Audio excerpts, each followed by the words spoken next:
I'm Miss Andrea. And I'm Miss Mare. And today we're going to discuss how to align courses for a relaxed homeschool experience. So what does that mean? So let's start with relaxed. Okay. Now we've done an entire video on all the homeschool philosophies. So you should go check that out because we don't really need to rehash it. But maybe we give just a brief synopsis of relaxed homeschooling. So, relaxed homeschooling, you have to watch the video because we really went back and forth on where relaxed falls. Well, no, we went back and forth as to whether relaxed homeschooling was a philosophy or just a way of executing a philosophy. It's a way of executing a philosophy. It's a philosophy. Exactly.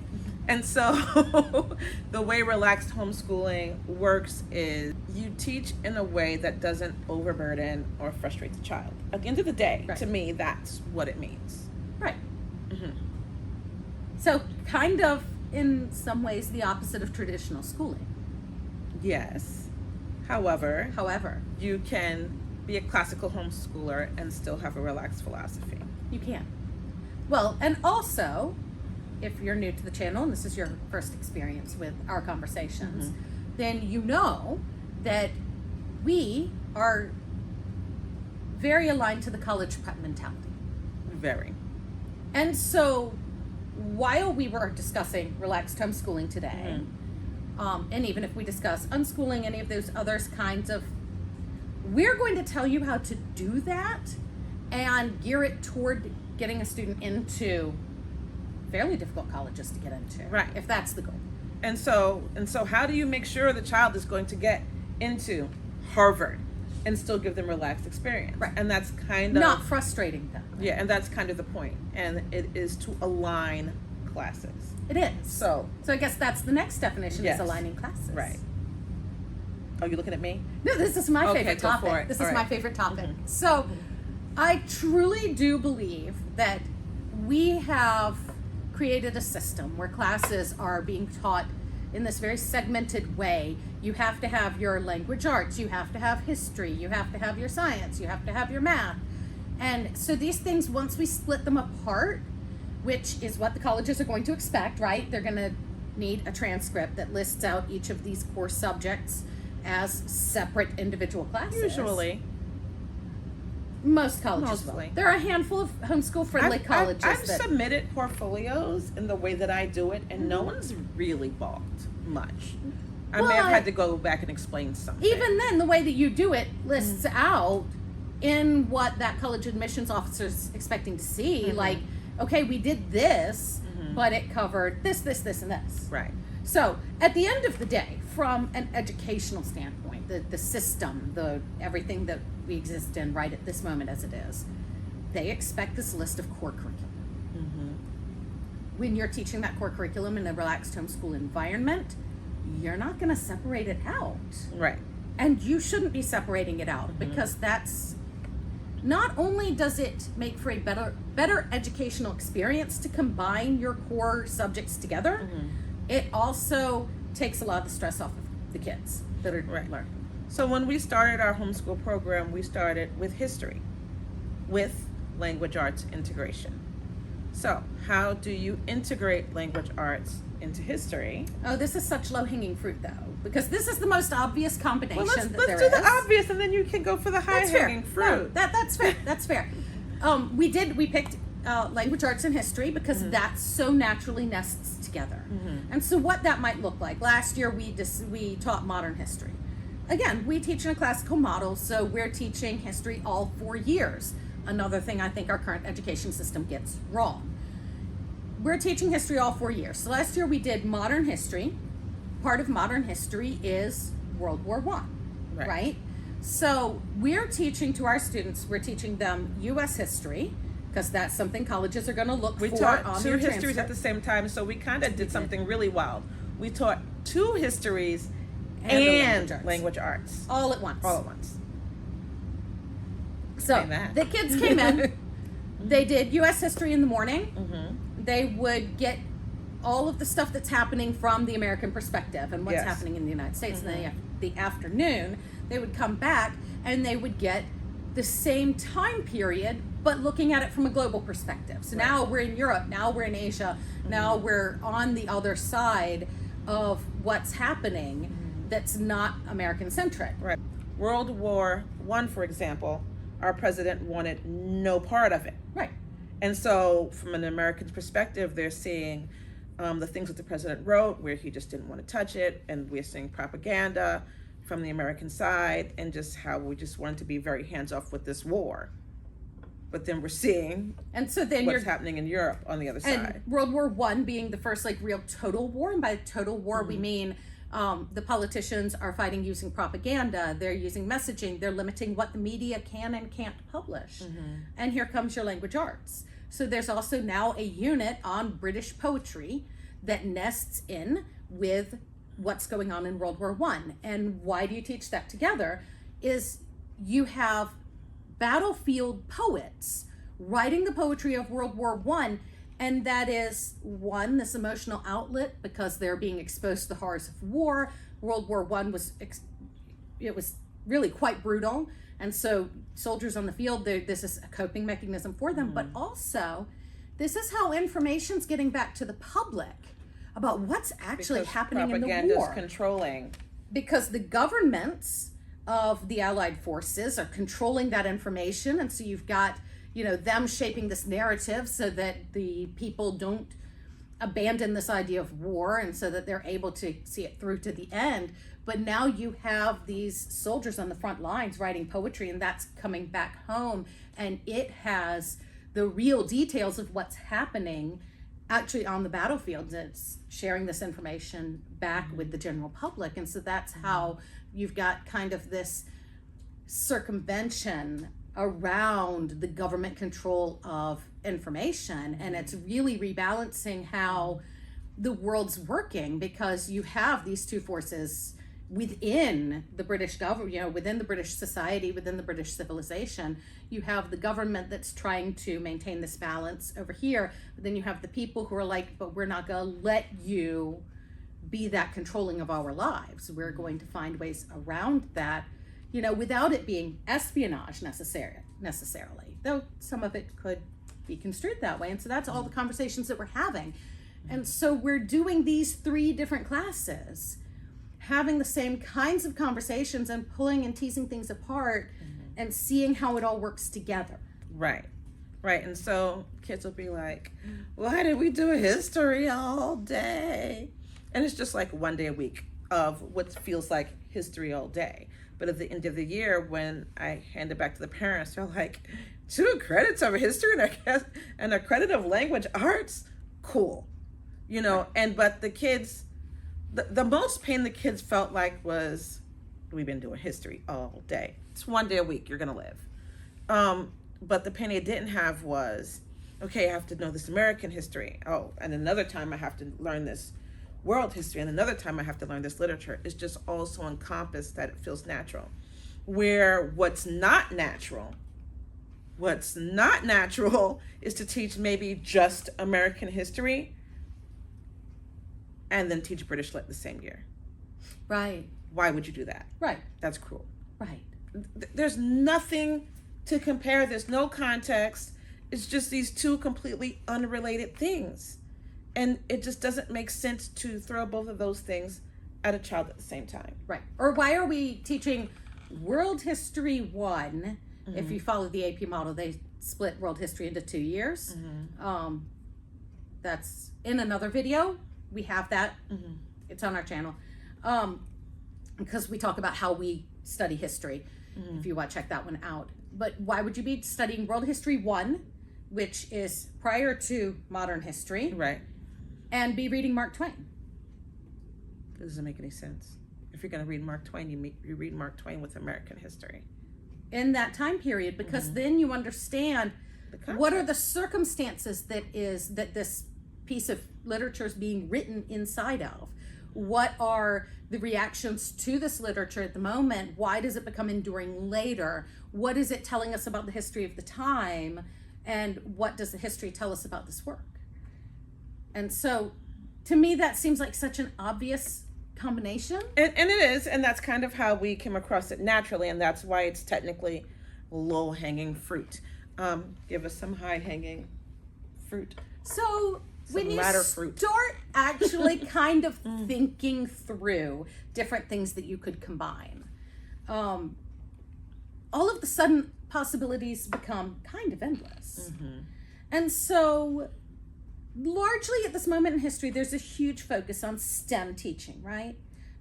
If you have a student who is an artistic student, combining arts and your sciences and your math, just like we do with your literature and your history, is a supernatural combination.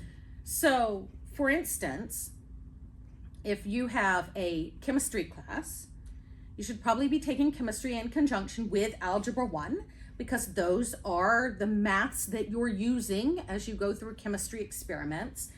And talk about what you did when you took chemistry in high school. Okay, so I had an amazing chemistry teacher who knew that I was not science inclined, but he knew that I was kind of the school's resident artist. It was my junior year. And so I was well known by everyone, that kid can draw. And Mr. Van Gore said, come here. You're gonna take chemistry next year. And I was like, no, I wanna take natural science. That sounds horrible. And he was like, no, you're gonna take chemistry, and here's what we're gonna do. You're gonna draw the elements. And I was like, bet. He was like, bet. And we were like, bet. And it worked out beautifully. So and beautifully then, And then at the end of the next year, he was like, come here. He would be in this little lab and he'd stick his head out and say, come here. And I was like, what? And he was like, so it was 1985 going into 1986. And he said, next year I get to teach AP chemistry. AP was brand new that year. They had never had it at our high school. I don't even know if they had it in New York. And he said, I need one more student. And he looked at me and I was like, Mr. Van Gore. And he was like, okay, it's a 2-period class. I know you work, so you get to sleep first period, and then I'll wake you up, and then you can draw the elements. And that's what happened. He came in every morning with donuts and orange juice. He fed us. I took my nap. He knocked on my forehead at the halfway period. I woke up and I just started drawing.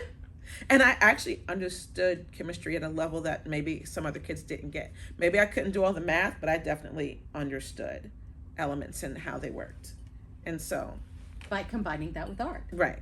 Another thing that you can combine with chemistry, and this is kind of how I got thinking on some of these more interesting combinations that you could have.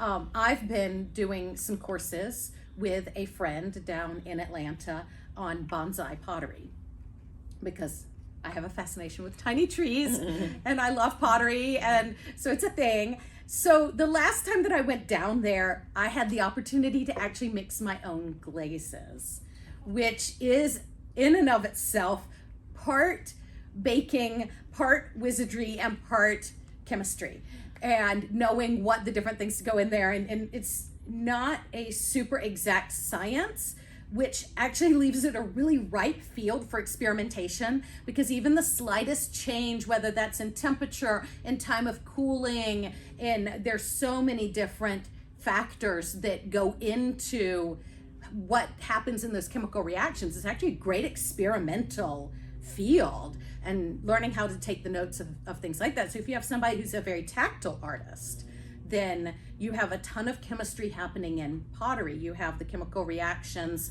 of changing clay into a finished work of pottery, because at some point it passes a point of no return when it gets enough water out of it. So that's a whole chemical reaction.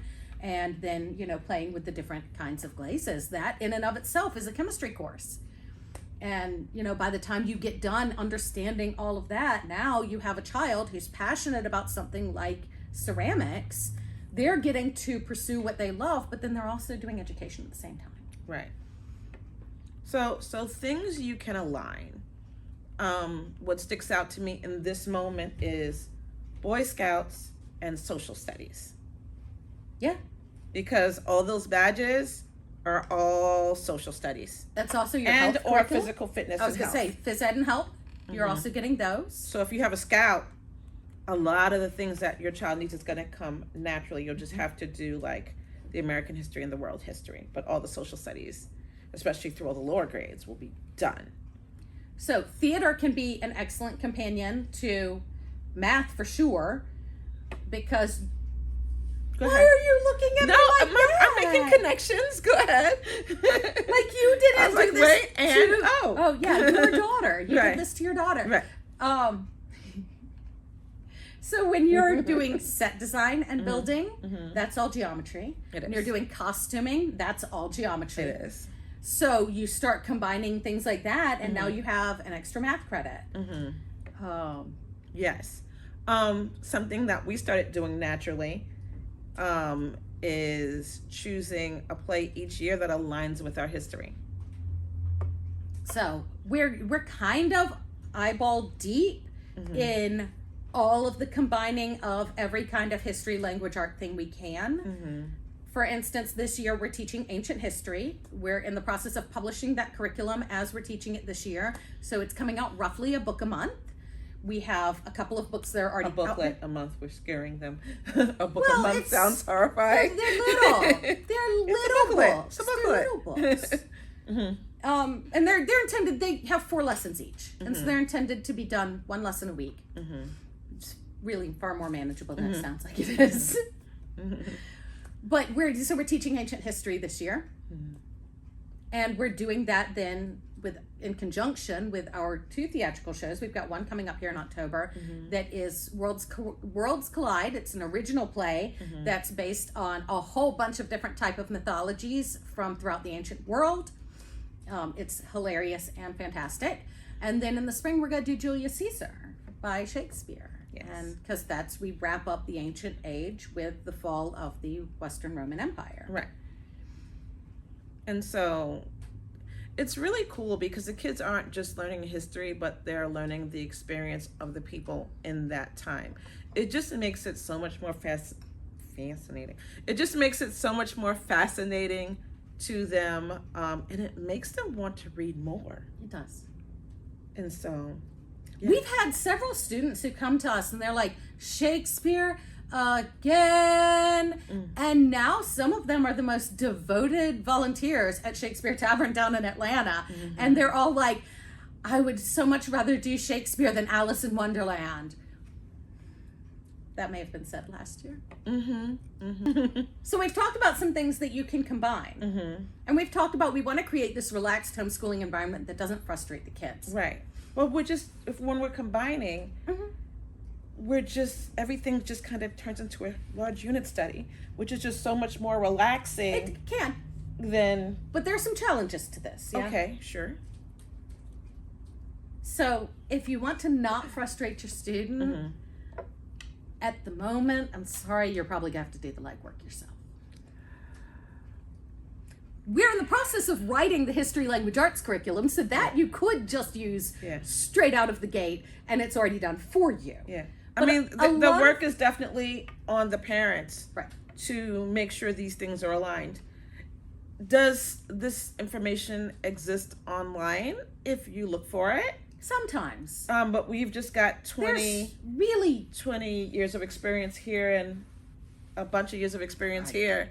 And a couple of master's degrees that we did on a whim a couple of years ago that also talked about aligning things. So the way that it exists out there, because there are kind of some attempts, but most of the information, most of the curriculum, most of what's been designed is about how to infuse a traditional core class with disciplines from other subjects. Some of that curriculum stuff was stupid. I mean, I just had a flashback from the master's degree, and I was like, that was dumb. But that's the nature of what's out there. But it did feed a lot of ideas for us. It's the nature of what's out there because the system is set up the way that it is. Because at the end of the day, the colleges are going to want to see these core subjects. Right. And so you don't really have system-wide integration or, the grouping of subjects and melding of ideas. You don't have that because the colleges are going to make you tease it back out anyway, so then it becomes double work for somebody that's maybe teaching 30 kids. So what you will find out there, actually one of the books I really enjoyed from our master's degree, there's a book called Teaching Reading and Writing in the Content Areas. Yes. And so it was all about how to add reading assignments and how to add writing assignments into science, into math, into PE. Right. It's not a brand new idea. It's not. It just doesn't get utilized often enough. Right. And there's I found a great website out there on how to introduce math into the content areas. Mm-hmm. And so, you know, it's math for history, for English, for PE. Mm-hmm. And so there are absolutely tools out there and resources that you can find and you can use for kind of some of this integration, but for a full integration, it's still kind of this uncharted territory. And we're charting it. we're charting some of it. When we get done charting the history and the language arts, I'm going to start charting some of the others. Right. And we're going to find us a chemistry teacher that's going to write us a chemistry for pottery book. Well, I mean, my favorite chemistry to teach my own child was kitchen chemistry. Mm-hmm. It was cooking and chemistry. Dinner was amazing that year. Yeah, no, that year was sciencey and delicious.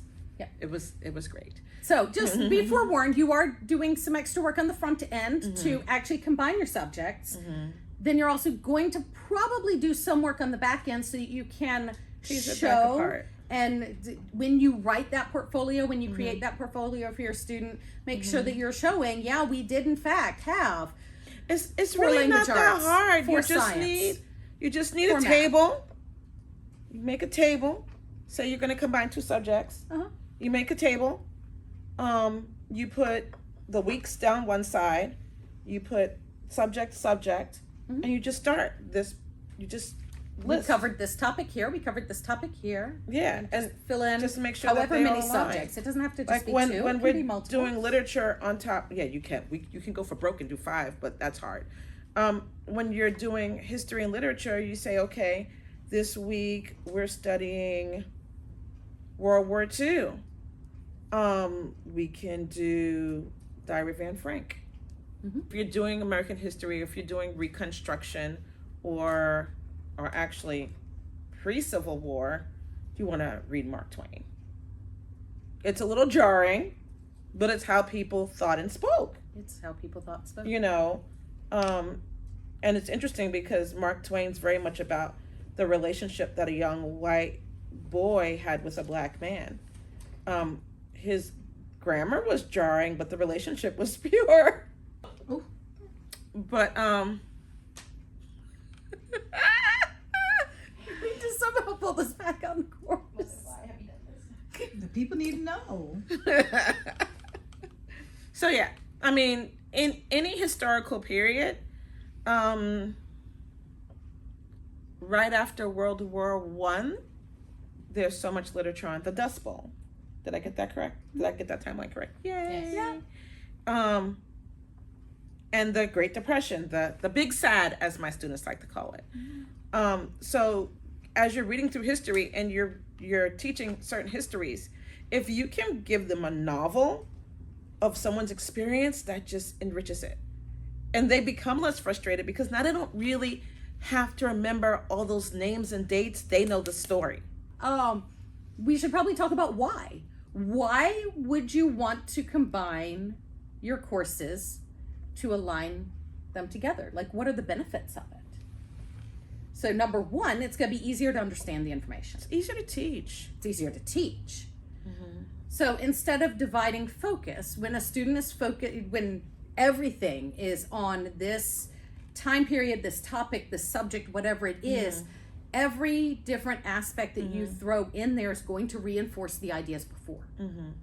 A second thing that's going to do is it's going to provide relevance to the material, especially if you have somebody who's very arts focused. Then you can show them how a math or a science is going to feed into continuing to do that art better. Absolutely. So those are the two that come to mind immediately off the top of my head. I feel like there's at least one more good reason to combine things, and I can't think of what it is. It's just a huge time saver. It allows you to teach a full day's courses in a half a day. Because once you show them how history and literature are aligned, they're just going to want to read naturally, and it's going to be so much less of a battle. Or how the math and the science is aligned, and how Right. the math and the science Because the works kids with who the are like, art. with math, why? Right. And they tap out as soon as they see that X. Mm-hmm. Well, now they understand why they need to solve for X. Right. You know, and they relax. The kids literally relax when you combine courses. And that was the point. That was Okay. for everybody's mental health. Mm-hmm. Yes. So that's all I have. I think I'm good. Okay. Until next time.